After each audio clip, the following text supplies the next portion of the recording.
Subunit 8 of your Unit 2.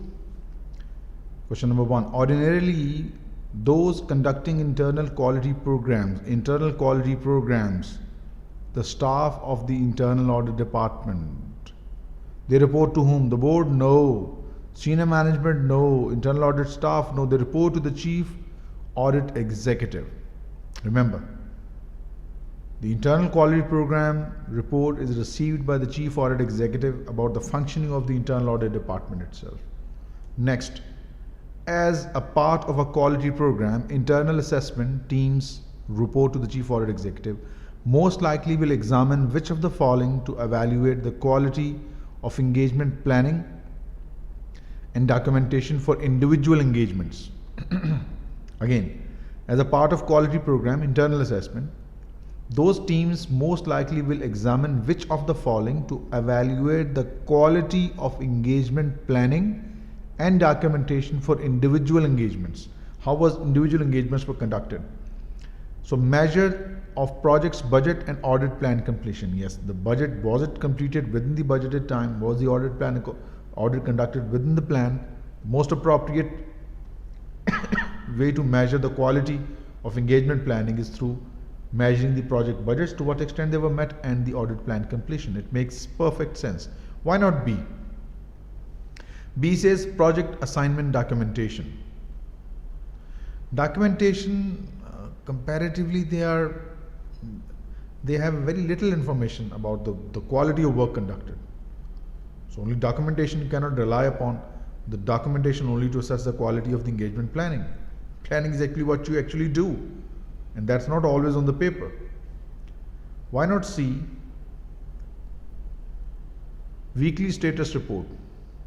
Status report on weekly basis actually has little connection with the planning and the quality of program execution. Again, incorrect. The long range engagement schedules, long-term projects for the internal audit department. And again, they do not relate to the planning and documentation of individual engagements.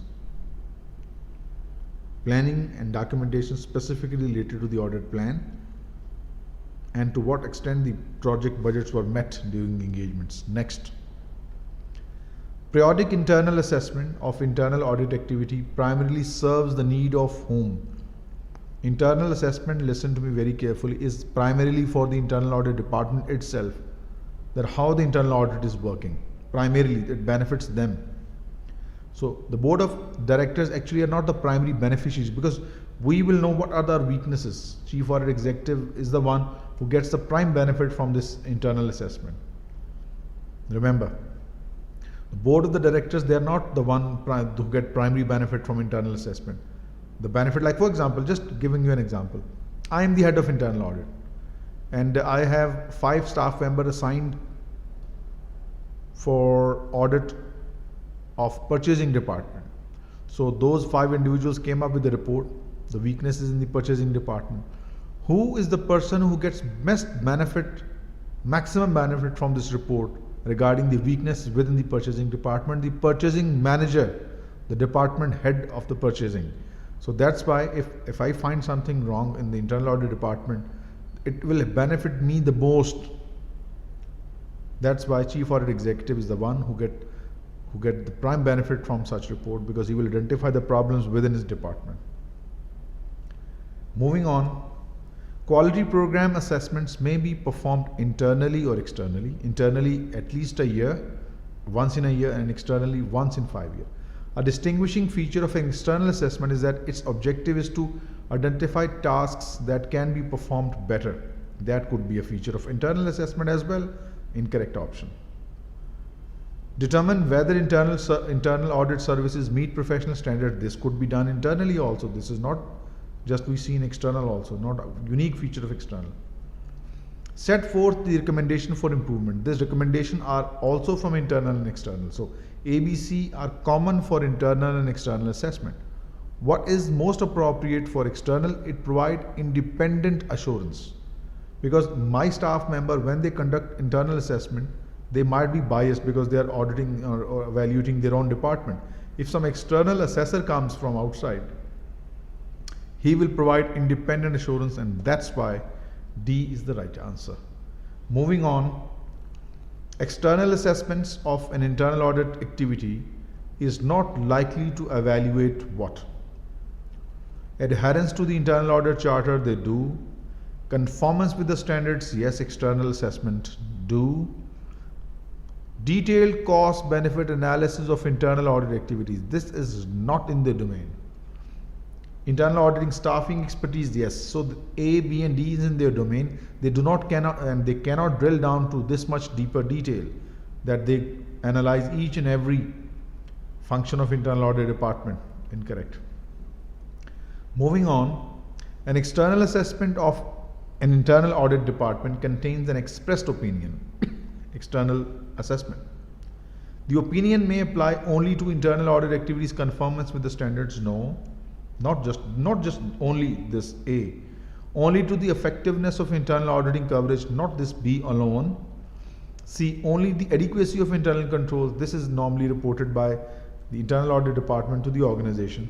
External assessment doesn't involve the adequacy of internal controls. External assessments only focuses on the internal audit department. So C is totally out of their scope. D, conformance with the standards and an assessment of each standard. To what extent the internal audit department is following standard and how each standard is being implemented in the internal audit department. That's the correct option. Moving on to question number 7.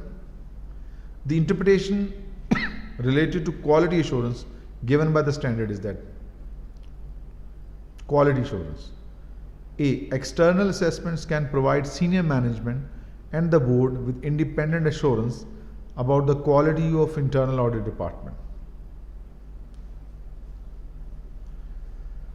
External assessment can provide a senior management and the board with independent assurance about the quality of internal audit department. Now let us consider it. What do these external assessments actually involve? These external assessments focus on evaluating whether the internal audit department follow the standards, the code and the charter. The quality of internal audit department, how to the type of work they are performing, this is not the focus of. So interpretation related to quality assurance given by the standard is that external assessments can provide, moving in reverse order so that you get the full spectrum. It appears A is the right answer. D, supervision is limited to planning, examination, evaluation, communication and follow-up procedure. This is incorrect because supervision is not limited to planning. It continues throughout the engagement. So supervision is not just a simple that is limited only to planning, examination and evaluation. Supervision should always be available to the subordinate staff within the internal audit department. Incorrect option. C, the internal audit department is primarily measured against the IIA Code of Ethics. Not just this. This is again not right. Our performance is measured against the code, against the charter and against the standard. So this will narrow down the scope. B, appropriate follow-up to an external assessment is the responsibility of the Chief Audit Executive's immediate supervisor. Chief Audit Executive's immediate supervisor is the audit committee. So do audit committee will they follow up the external assessments? It's the responsibility of the Chief Audit Executive himself because that is his work that has been assessed. So A was the right answer. External assessments can provide senior management and the board with independent third-party assurance about the quality of the work internal auditors are doing. So that's the right answer. So and it ends your subunit 8 of unit 2.